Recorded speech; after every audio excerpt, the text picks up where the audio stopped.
me okay? On this episode of The Stream, we delve into the ethics of holding people in prison for an indefinite length of time without trial or without charge. The United States right now, the Guantanamo Bay detention camp has detained 40 prisoners. That's 40 prisoners. Until 2016, Mohamedou Slahi was one of them. Right now, there's a brand new film out called The Mauritanian, and that is Mohamedou's story. Let's take a look. People have called you a terrorist lawyer. How do you respond to that? Well, when I defended someone charged with rape, nobody called me a rapist. When I defended someone charged with murder, nobody dug around my backyard. But when someone's accused of terrorism, people like you seem to think that's different. You want to represent the head recruiter for 9/11. Constitution doesn't have an asterisk at the end that says, terms and conditions apply. They kidnapped me from my home and brought me here with a bag on my head and chains around my body. What do they accuse you of? 3 years, they charged me with nothing. Rough justice. That's what this administration wants. We are seeking the death penalty. What if you're wrong? What if you built this place, you abandoned all of your principles, all of your laws, and you were wrong? You need to tell me what happened to you. I can't defend you. My captors cannot forgive me for something that I've never done. Maybe he's guilty. Someone has to answer for the tower. Someone. Not just anyone. In Arabic, the word for free and the word for forgiveness is the same word. I want to forgive. This is how, even here, I can be free. Joining us on the stream, the real Mohamedou, the real Nancy, and hello, Daphne. It's so good to have you. Daphne, introduce yourself to our international audience. Tell everybody who you are and what you do. Sure. My name is Daphne Evyatar. I direct the Security with Human Rights program at Amnesty International USA, and we advocate for the closure of the Guantanamo Bay detention camp, among other things. Good to have you. Hello, Nancy. Welcome to the stream. Introduce yourself to our international audience. Hi, thank you for having me. I'm a criminal defense lawyer. I represented Mohamedou Ould Slahi. I guess I still represent him forever. I have another client still in Guantanamo, and that's what I do. I represent people and institutions accused of breaking the law. Thank you for joining us, Nancy. And Mohamedou, there will be people who will be discovering who you are today. What do they need to know about you? Welcome to the stream. My name is Mohamedou Ould Slahi, a former political prisoner in Guantanamo Bay and other places. Today, I am a human being and a human rights activist. Mohamedou, I'm just thinking often when you go to the movies, it says based on a true story, but this is your story. If you could sum it up, what is it that people will be going to see, clicking on, renting? What is it? What is that story in a nutshell? First off, I would like to thank you so much for inviting me in your program. And I am a very big fan. This is surreal that I have been watching your program for so many years, and now I am on your program. This is like so big for me. And so what the people need to know is that the rule of law and the respect of human rights do work. Dictatorships and authoritarian regimes do not work. We know this. You know, because this obsession of some American officials in these intelligence agencies and in the government that, working without the gloves on, getting down and dirty, taking down people without trial, this does not work because we can see it. Authoritarian regimes are kaput. Countries who don't have any rules are like failing or failed countries. Only democracy and respect of human rights do work. That's what I want people to know. And I also want people to know that we need to stop this exception in the Middle East and in Africa that people don't deserve to be treated with dignity and the rule of law. We want the same thing as you have in the United States of America, they have in Canada, they have in Western Europe. We want human rights, dignity, and not being kidnapped and tortured outside the law. So if you want to speak to Mohamedou or Nancy or Daphne, you know you can do that right now. You can jump into the YouTube comments and be part of today's programme. We also have, guests, some video comments for you. So Mohamedou and Nancy, pay special attention. This is Sarah. She has a question for both of you. Let's have a listen. I've watched the movie and I'm currently reading the book, both exceptional pieces of work. My question for you, Nancy, is this, is that as a lawyer, how did you personally cope with the frustrations and the disappointments you must have faced throughout this long battle for Mohamedou's freedom? And Mohamedou, for you, I want to know, what was it about Nancy and her team of lawyers that made you trust them, that made you want to give them all the information they needed, made you want to follow due process and eventually win your battle for freedom? Nancy, you go first. The frustration. Shoot. It is frustrating, and it was frustrating in this case and in other cases. I think I deal with it just by dealing with it, by going forward, by writing another motion, by talking to the client. In this case, Mohamedou, we had years before the judge granted his habeas, and then we had 6 years after that, when really nothing was happening.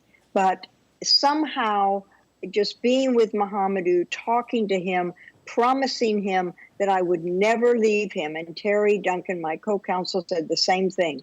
We will always be here as long as you're here. But yes, I cried every time I left him, every single time. Mohamedou, why would you trust Nancy? So, actually, when Nancy came to me, it was like almost after 4 years of my detention. And I would like to advise everyone, to make sure they get a lawyer before 4 years in custody. So I did not have much of a choice. And so it's like, Germans speak about die Qual der Wahl, meaning the torture of too many choices. I didn't have any choices. When Nancy came to me, she was the first American civilian I ever saw, ever interacted with, after so many years. And I was so happy. I saw in her the savior, and I wasn't disappointed, I just kept working with her. And without Nancy, I wouldn't be talking to you. And Femi, I'm so disappointed. Why? So many people are calling me after the movie, and they say, Mohamedou, this is so great. I love Nancy. I want to be a lawyer. I'm like, okay. But not one single person called me say, Mohamedou, I want to be kidnapped, tortured by the United States of America. I'm like, so Nancy, I'm doing your work for you. Thank you, Mohamedou. But I do feel that the way that you are both portrayed in the film draws you in. It helps you understand and unpack the issues, which is where I'm going to bring Daphne in here.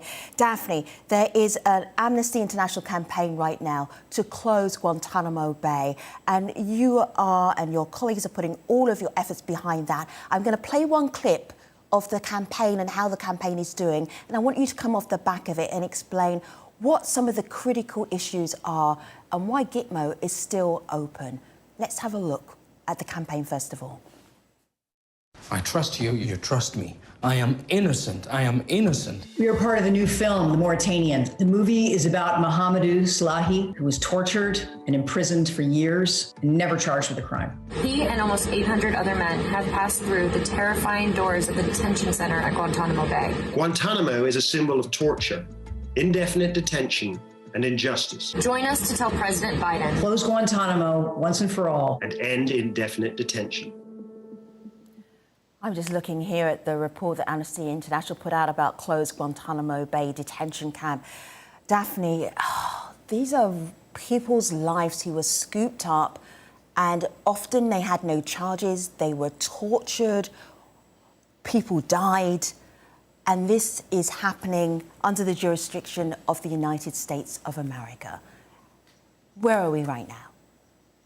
So, first I just want to say how important this movie is and how grateful I am to Mohamedou and Nancy and all of the people who made the movie and just participated in that video as well, because, it's like Nancy said, she can do her legal work, and Mohamedou had the unfortunate role of being in prison and being able to write about it. And Amnesty comes in and we campaign for the closure of the detention camp. But everybody's role is so important in reminding people that this is what the United States did. And I think I'm so glad the movie is out now, because so many people in this country have forgotten that the Guantanamo detention camp still exists, that the United States is still imprisoning 40 Muslim men, most of whom have never been charged with a crime, in an offshore prison camp in Cuba that was created specifically to avoid the reach of U.S. law.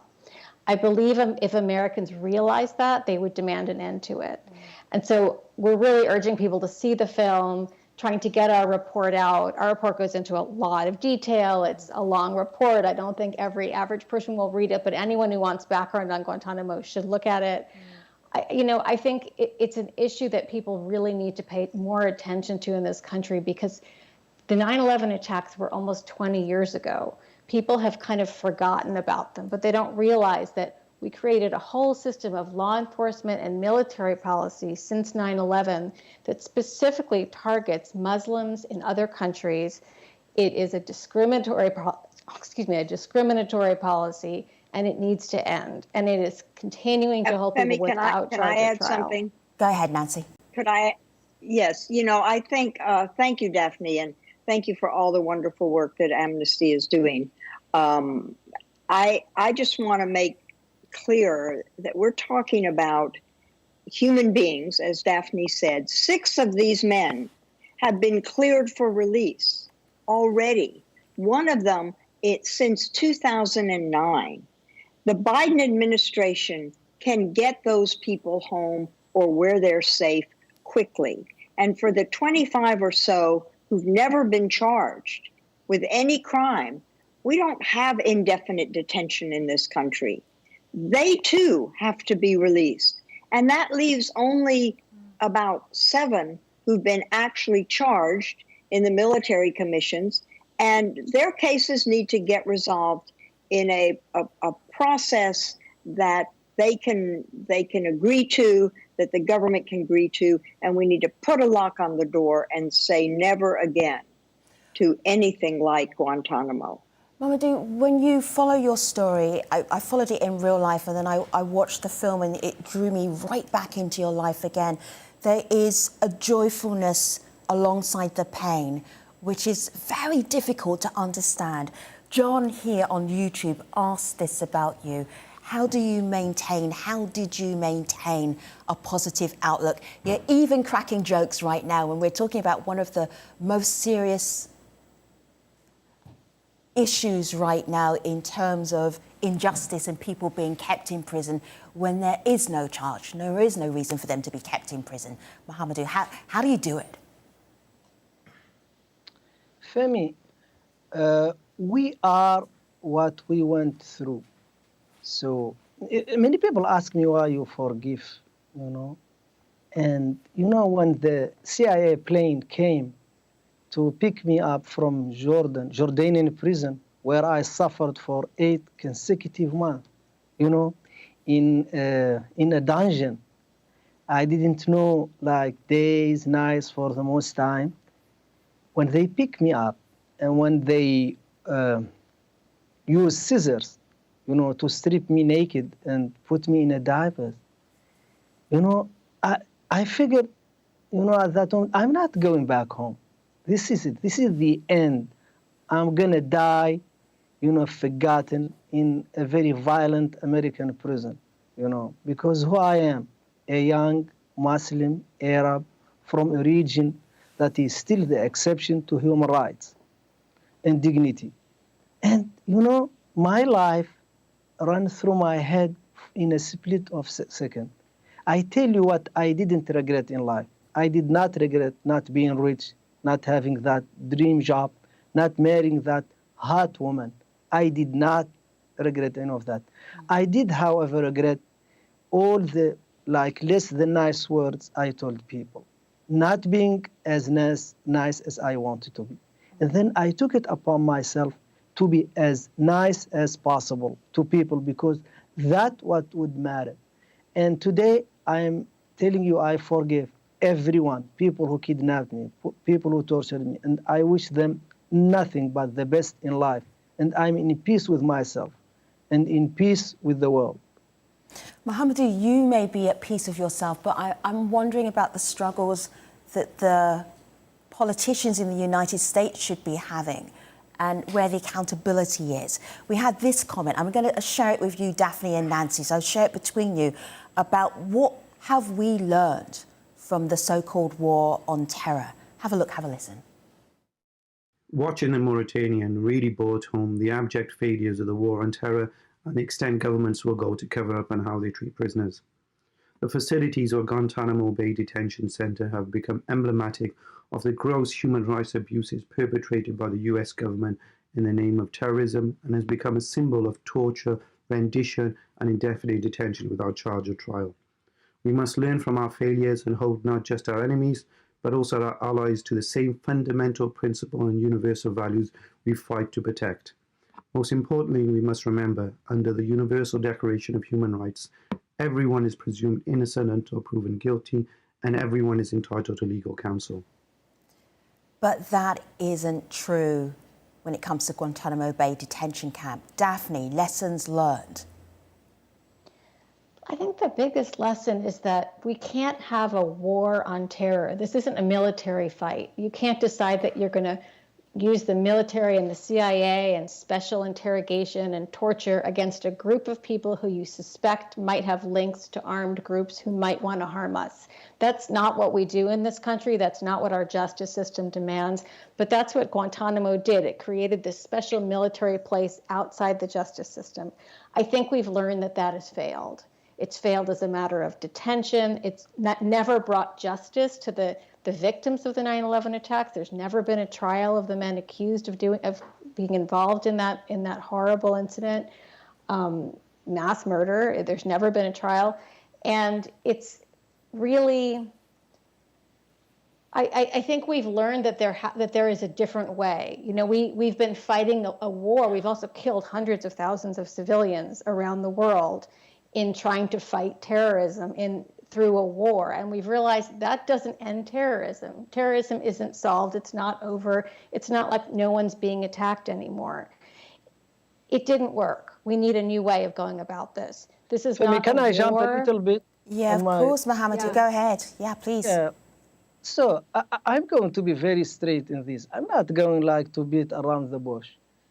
Terrorism as a crime should be we should get rid eliminated. of it. Terrorism should not be designated as a crime because of two things. One, countries are not unanimous of the definition. Every country has its own terrorist. Mostly political dissent, peaceful political dissent are terrorists in many countries. And the biggest gift to dictatorial regimes and the authoritarian regimes in the world was the 9/11 attack, because the United States... Mohamedou, were the 9/11 attacks, that has to be terrorism, doesn't it? No, no. Okay. We have murder, we have destruction of property, because, the abuses, when you use terrorism, you can collectively punish people, and this is very problematic. So you punish the end result, you don't label it as terrorism, is your point that you're making.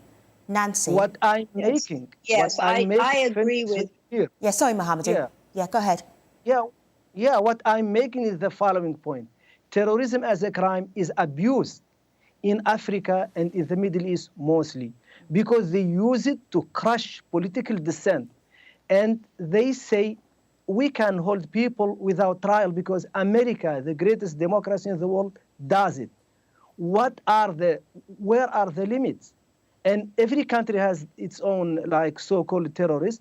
And this is just like a way to collectively punish people outside the rule of law, put them in a prison outside the rule of law, because if you say terrorism, people are scared and people have the right to be scared. You know. Let me just add a little bit to that. I totally agree with Mohamedou, and I've given hour-long lectures on why we should not have the crime of terrorism. Terrorism is 100% always a political crime. There's no, as Mohamedou says, there's no need for it. We have murder, rape, ethnic cleansing, whatever you want.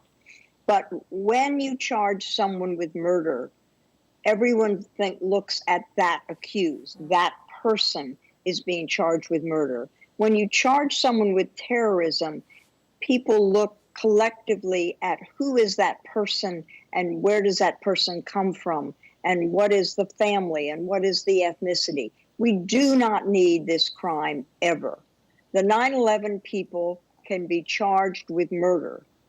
They can be, that's really all they need to be charged with, the murder of 3,000 people.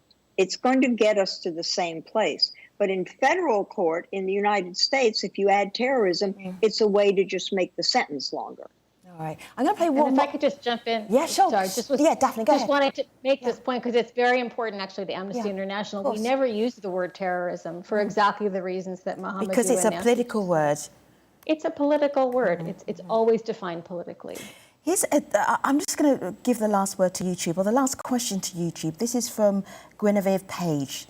Do you think that closure of Guantanamo Bay detention camp, is that enough? Just to have it closed, is that enough? I'm just going to ask you very quickly because we're shockingly at the end of the show. Mohamedou, is that enough? It's necessary, but it's not enough because the United States of America is the most powerful country in the world. And it's a democracy, and they should lead in defending human rights everywhere and close all the secret Guantanamos, plural, all around the world. That's the one we know about. All right, Nancy, go ahead. It's a start, but it's not enough. We have to end indefinite detention. We can't simply close Guantanamo and move these human beings to somewhere else where they're going to be detained indefinitely. So both of them have to happen.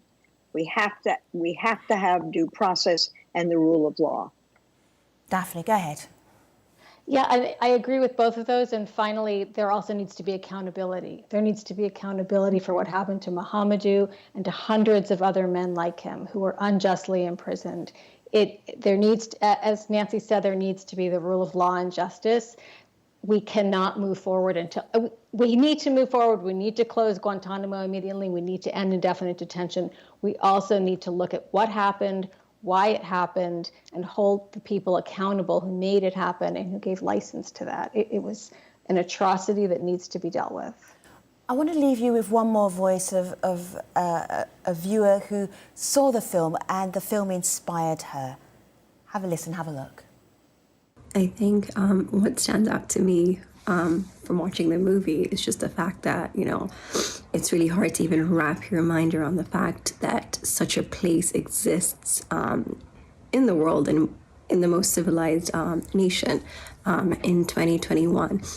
And Mohamedou's story can leave you very angry, can leave you very inspired, as well as the fact that, his whole takeaway from this whole experience is forgiveness. And the thing that really stands out to me in the whole movie is that saying that in Arabic, the word free and forgiveness are one and the same thing. The Mauritanian is currently out in movie theatres right now. Thank you to Mohamedou, to Nancy, to Daphne for being on the stream today. Thank you, YouTubers, for your comments as well. I'll see you next time. Take care, everybody.